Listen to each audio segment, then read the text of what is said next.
Welcome to the Samad Academy, one-stop e-learning platform for accounting and taxation.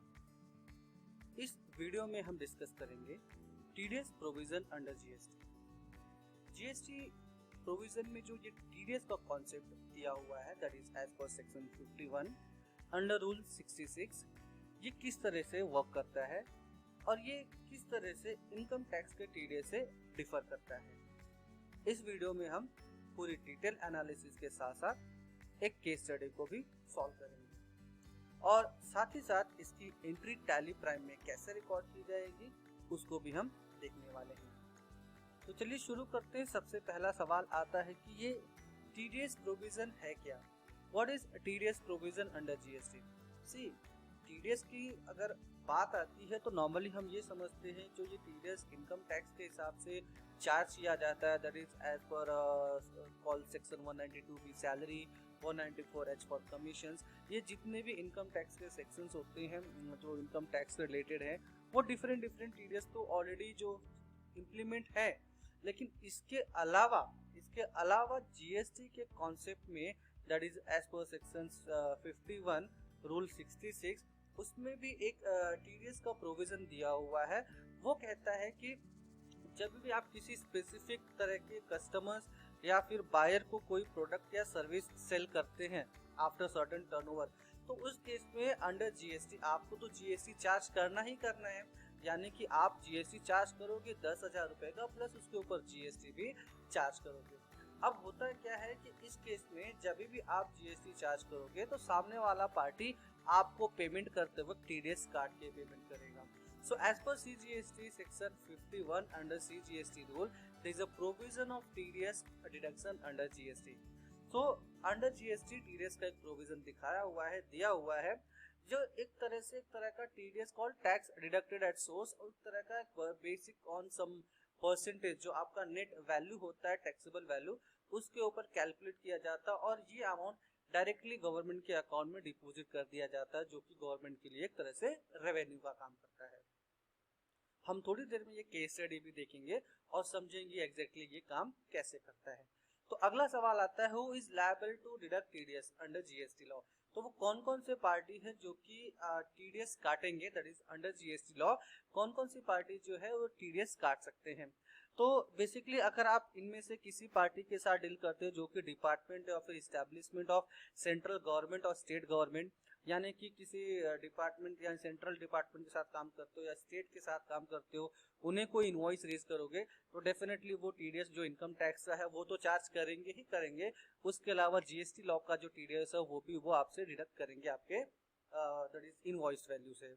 दूसरा आता है अगर local authority like municipal bodies, government agencies, that is called governmental agencies, such person or category person may be notified by the government, और ऐसे कुछ है जिसको government notify कर सकती है उनके साथ, यानी कि कहने का मतलब हो गया ये चार तरह की जो अलग अलग पार्टीज है जिनके साथ अगर आप डील करोगे तो डेफिनेटली वो आपसे आपके इनवॉइस की वैल्यू पे दो तरह के टीडीएस आपके अकाउंट डिडक्ट करेंगे। फॉर एग्जाम्पल अगर आप कोई सर्विस देते हो, आपके कस्टमर का नाम है स्टेट बैंक ऑफ इंडिया, यानी कि गवर्नमेंटल एजेंसीज हो गई, तो ऐसे केस में जब स्टेट बैंक ऑफ इंडिया को आप इनवॉइस दोगे विद जीएसटी तो जो बेसिक टैक्सेबल वैल्यू है वो एज पर इनकम टैक्स का भी टीडीएस डिडक्ट करेंगे, जो भी रेट होगा लेट्स से फॉर एग्जांपल 10%, और जो जीएसटी का जो रेट है दैट इज कॉल्ड जीएसटी का जो टीडीएस रेट है वो 2%, वो टोटल 2% टीडीएस भी काटेंगे, यानी कि टोटल 12% टीडीएस काटा जाएगा, जिसमें से 10% एज पर इनकम टैक्स और 2% जो टीडीएस काटा जाएगा वो होगा एज पर जीएसटी प्रोविजन।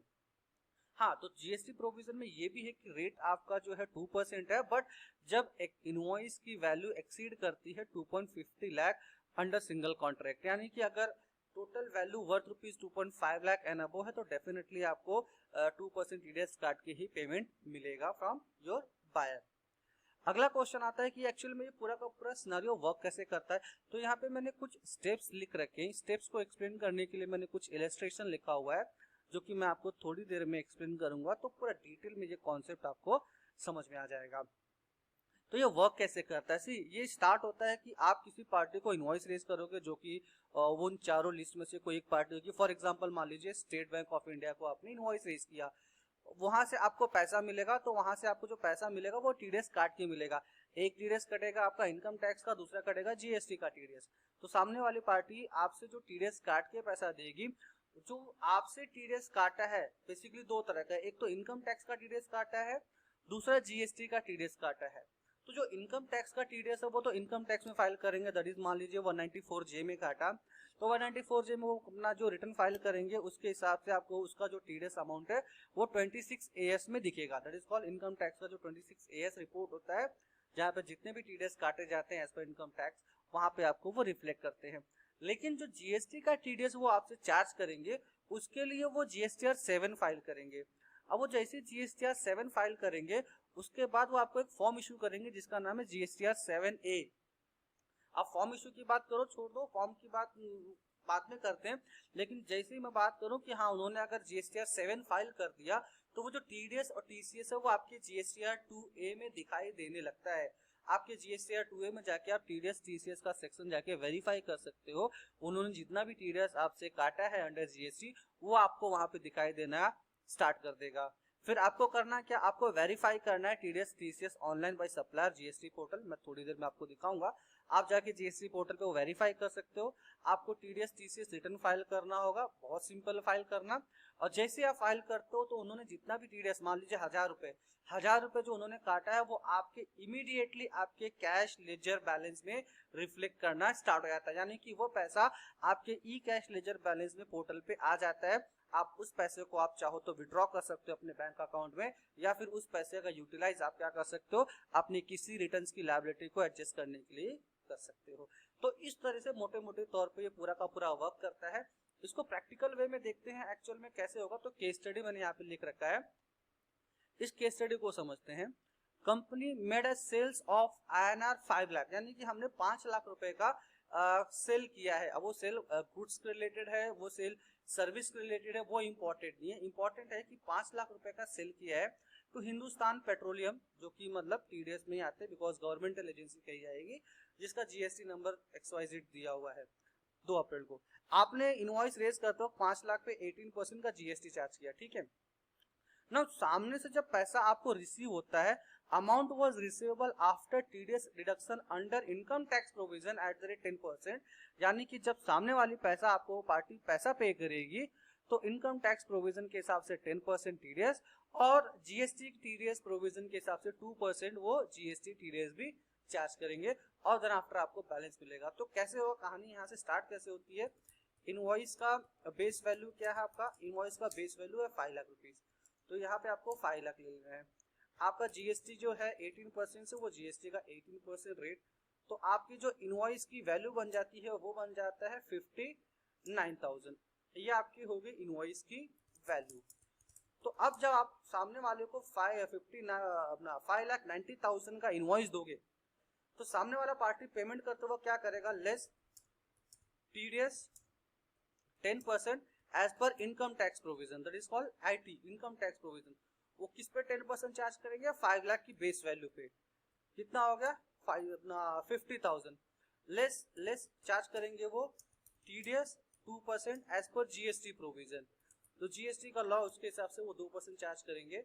तो ये जो 2% चार्ज करेंगे वो भी 50,000 के ऊपर होगा, that is 10,000 rupees, sorry 5 lakh पे होगा तो 5 लाख का 2% बनता है आपका 10,000 रुपीज। तो आपको बैलेंस कितना मिलेगा आपके अकाउंट में, आपको रिसिप्ट कितने की होगी, आपको जो रिसीट होगा वो होगा 5,90,000 माइनस 50,000 माइनस 10,000, यानी कि आपके बैंक अकाउंट में 5,30,000 रुपए डिपॉजिट किए जाएंगे by Hindustan petroleum.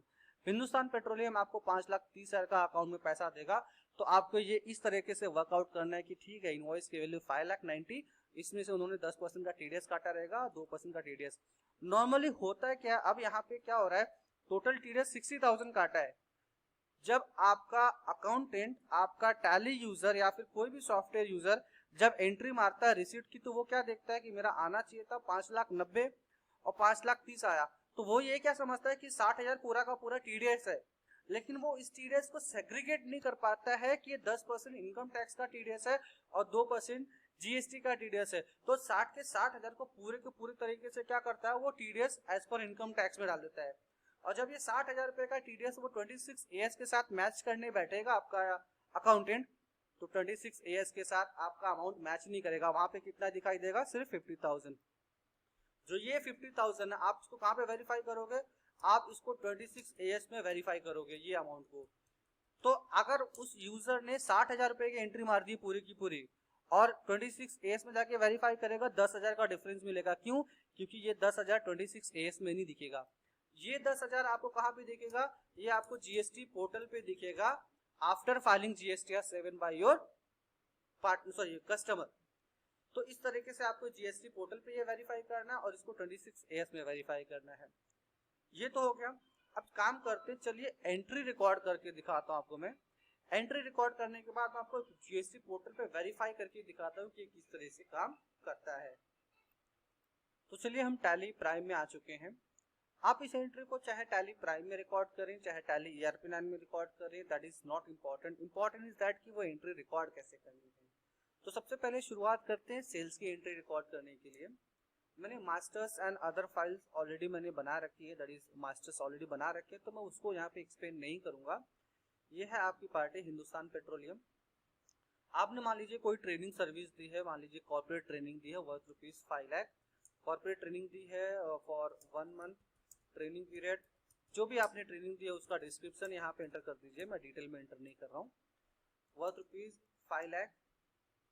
Then after 5 lakh पे आपको GST जो अमाउंट पे करना है, आपका यहाँ पर आ जाता है output CGST। Output CGST under duties and taxes GST central tax that is 9%। और यहाँ पर आ जाता है आपका आउटपुट SGST दैट इज वही अमाउंट आ जाएगा जो इक्वल टू सेंट्रल टैक्स। अब यहाँ पे कईयों का सवाल हो सकता है कि मैंने यहाँ पे आउटपुट CGST अलग बनाया, मैंने आउटपुट SGST अलग बनाया, मैंने रेट वाइज क्यों नहीं लिया, रेट वाइज ले सकते थे क्या? वो डिफरेंट क्वेश्चन है। वो मास्टर सेटअप का हमारा जो अलग पूरा GST मैनेजमेंट का कोर्स है, मैंने वहां पे एक्सप्लेन किया है कि हमें कौन सा मास्टर कैसे बनाना है और आउटपुट मैकेनिज्म इनपुट मैकेनिज्म क्यों इंपॉर्टेंट है, उसके अलावा दूसरे कौन से मेथड है जो कि आप फॉलो कर सकते हो और क्यों फॉलो कर सकते हो। पूरा का पूरा डिटेल में हमने वहां पे उस चैप्टर में उस कोर्स में एक्सप्लेन किया हुआ है। तो मूव करते हैं इस एंट्री पे। ये एंट्री आपकी हो गई, राइट। अब मान लीजिए पार्टी से जब पेमेंट आता है, टोटल इनवॉइस की वैल्यू 5,90,000, पैसा आएगा 5,30,000। अब ये मान लीजिए पैसा आपको 30 अप्रैल को ये मिल जाता है, तो एंट्री रिकॉर्ड करते वक्त रिसिप्ट क्या करना है आपको, यहाँ पे रिसिप्ट में क्या रिकॉर्ड करना है आपको। एंट्री मान लीजिए आपका पैसा बैंक में आता है, मैं यहाँ पे बैंक लेजर क्रिएट करता हूँ, क्रिएटेड नहीं है। तो ये बैंक अकाउंट में जब पैसा आपका आएगा यहाँ पे, तो पार्टी का नाम हिंदुस्तान पेट्रोलियम, राइट। तो यहाँ पे पार्टी का आउटस्टैंडिंग कितना अमाउंट है, आउटस्टैंडिंग है 5,90,000। तो आप दो तरह से एंट्री रिकॉर्ड कर सकते हो। पहला तो या तो 5,90,000 पूरा यहाँ पे ले लिया, 5,90,000 लेस यहाँ से क्या करना है आपको, TDS रिसीवेबल। ये आपका as per income tax TDS receivable, आप इसको ब्रैकेट में IT कर सकते हो। असेसमेंट ईयर 22 और 23 आप यहाँ पे डिफाइन कर दो। असेसमेंट ईयर 22-23 ये आपका हो जाएगा अंडर करंट असेट्स। कितना अमाउंट था TDS का आपने देखा था, 50,000 rupees as per income tax था। ये आपका काट क्या रहेगा, दूसरा आया रहेगा आपका CGST और SGST। बिकॉज ये जो 10,000 है ये हाफ ऑफ डिवाइड हो जाएगा, टोटल जो 2% GST है, अगर ये इंट्रा स्टेट हुआ यानी विद इन सेम स्टेट हुआ तो 50% हो जाएगा आपका टोटल अमाउंट का, CGST 50% हो जाएगा, SGST अगर ये इंटर स्टेट हुआ तो पूरा का पूरा IGST में जाएगा। तो मैं ऐसा एज्यूम कर रहा हूँ कि ये CGST और SGST है, बिकॉज पार्टी सामने वाली जो भी महाराष्ट्र की है यानी विद इन सेम स्टेट है, तो 50-50 करते हैं। तो क्या करेंगे यहाँ पे इनपुट CGST जिसका आपको बेनिफिट मिलेगा और यहाँ पे आप TDS लिख दीजिए एट 1%। लेजर का नाम आप कैसे बनाइए दैट इज नॉट इम्पॉर्टेंट, आप जैसे रेफर करना चाहें उसको कर सकते हैं। Under duties and taxes GST ये हो जाएगा आपका सेंट्रल टैक्स। अमाउंट यहाँ पे आपको मैनुअली एंटर करनी है 4,500 और ये हो जाएगा आपका इनपुट SGST TDS एट 1%। तो आप यहाँ पे नाम जो भी देना चाहें वो दे सकते हैं, that is not important. Important है कि उसका कॉन्फ़िगरेशन सही होना चाहिए। -4,500। सो टोटल आपको यहाँ पे जो पैसा मिलेगा वो 5,31,000, 5,31 डिफरेंस आ रहा है 1,000 रुपीज का। लेट से हमने वर्किंग में कहीं पे कोई मिस्टेक की थी। यहाँ पे हमारा जो टोटल अमाउंट है इनवॉइस की वैल्यू 5,90,000, उसमें से ये 10,000 माइनस होके, अच्छा माफ कीजिएगा यहाँ पे 2% होता है, 4,500 नहीं होगा बल्कि ये होगा आपका 10,000 रुपीज। तो ये 10,000 रुपीज यानी कि आपका CGST अमाउंट होगा 5,000। तो यहाँ पे मुझे 5,000 लेना था, 5,000, और यहाँ पर मुझे लेना है 5,000। तो ये आपका टोटल अमाउंट अब मैच कर गया 5,30,000 से। तो इस तरीके से आपको ये डिवाइड करना। अब ये जो 26 AS का जो अमाउंट है वो 50,000 है, और ये 5,000 GST पोर्टल पे कहाँ वेरीफाई करना है मैं आपको थोड़ी देर में दिखाने वाला हूँ। इस एंट्री को मैंने सेव कर लिया। अब आप रिपोर्ट अगर देखना चाहें बैलेंस शीट में जाके, बैलेंस शीट करंट असेट्स में आपको यहाँ पे दिखाई देगा TDS receivable as per income tax. Duties and taxes में अगर आप जाके देखिए करंट लायबिलिटी में, तो ये आपको इनपुट का जो TDS वाला बेनिफिट है वो आपको दिखाई देगा कि मुझे ये बेनिफिट मिलने वाला है, जो कि मैं इसको एज अ कैश, अभी जो मेरा 5,000 ये मेरा कैश बैलेंस है एक तरह का देखा जाए तो ये कहाँ से वेरीफाई करोगे आप? इसको वेरीफाई करने के लिए आपको पोर्टल पे जाना होगा। जैसे मैं लॉगिन करता हूँ पोर्टल, तो पोर्टल पे लॉगिन करके मैं यहाँ पे पासवर्ड एंटर करता हूँ। ये मेरा GST पोर्टल लॉगिन हो गया। लॉगिन होने के बाद यहाँ से सर्विसेज, रिटर्न्स पे आप यहाँ पे देख सकते हो TDS and TCS credit receive. आपको करना क्या है, यहाँ पे TDS and TCS credit receive वाले टैब में जाना है। और जिस मंथ में वो पैसा रिसीव हुआ है, फॉर एग्जांपल मान लीजिए मार्च है, मैं मार्च यहाँ पे ले रहा हूँ, आपको यहाँ पे जाना मार्च में। नीचे आप देख सकते हो TDS and TCS credit receive, यहाँ पर क्लिक करना है प्रिपेयर ऑनलाइन। प्रिपेयर ऑनलाइन में क्लिक करने के बाद यहाँ पे 4 अलग अलग आपको टैब दिखाई देंगे। टैब पहला है TDS के रिलेटेड, नीचे टैब दिया हुआ TCS के रिलेटेड। TCS भी अलग तरीके से काम करता है, TCS का भी प्रोविजन है अंडर GST। वो किस तरीके से काम करता है उसका हमारा एक अलग सेपरेट वीडियो है, आप जाके वहां पे उसको भी रेफर कर सकते हो। तो TDS के रिलेटेड अगर कोई अमेंडमेंट है तो वो यहाँ पे दिखाई देगा, TCS के रिलेटेड कोई अमेंडमेंट है तो यहाँ पे दिखाई देगा। यहाँ पे हमें कोई डिटेल फिल नहीं करनी, हमें क्लिक करना है TDS वाले टैब पे।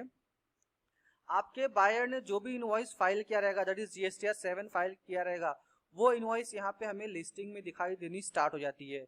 यानी कि जो 5,000 जो उन्होंने चार्ज किया है वो यहाँ पे वो फिगर दिखाई देगा, और हमें क्या करना है वहां पे टिक करना है और उसको एक्सेप्ट करना है। यहाँ पे ये पूरा का पूरा ब्लैंक आ रहा है, जैसा मैंने इन्फॉर्मेशन के तौर पे आपको दिखाया। आपको वहां पे टिक करना, उसको एक्सेप्ट करना। एक्सेप्ट करने के बाद आपको नीचे जाके प्रोसीड टू फाइल क्लिक कर देना है। जैसे आपने फाइल क्लिक कर दिया, आपका ये फाइल हो गया, कुछ भी और चेंजेस नहीं करने हैं। आपका जैसे ये फाइल हो जाता है with in A second 5,000 rupees आपका वो इस कैश लेजर में यहाँ पर और यहाँ पर रिफ्लेक्ट करना स्टार्ट कर देगा। तो विद इन ए सेकेंड आपको वो कैश लेजर में बैलेंस आपका 5,000 यहाँ पर आ जाता है। उस 5,000 के बैलेंस को आप अपनी लायबिलिटी से एडजस्ट कर सकते हो, यूज कर सकते हो, या फिर वो पैसा अगर विड्रॉ करना चाहो तो आप सर्विसेज में जाके यहाँ पे रिफंड में चले जाके, रिफंड में एप्लीकेशन फॉर रिफंड का ऑप्शन दिया हुआ है। एप्लीकेशन फॉर रिफंड में जाके यहाँ पर ऑप्शन दिया रहेगा refund of excess balance in electronic cash ledger. आप पूरा का पूरा पैसा वहां से विड्रॉ कर सकते हो आपके बैंक अकाउंट में। With in 7 to 10 working days के अंदर वो पैसा आपके बैंक अकाउंट में आ जाता है। तो कुछ इस तरीके से TDS प्रोविजन अंडर GST काम करता है। उसकी एंट्री हमें कैसे रिकॉर्ड करनी है वो भी मैंने टैली प्राइम में या फिर समझ लीजिए टैली ERP में करके दिखा दिया है। आई होप सो यहाँ पर आपके सारे डाउट्स क्लियर हो चुके रहेंगे। आपसे रिक्वेस्ट है कि अगर ये वीडियो आपको पसंद आया तो इसे लाइक और शेयर करें डेफिनेटली। और रही बात अगर किसी क्वेरी या डाउट रिलेटेड, तो हम यहाँ पर अवेलेबल हैं, डिस्क्रिप्शन में हमारा कॉन्टैक्ट डिटेल मिल जाएगा।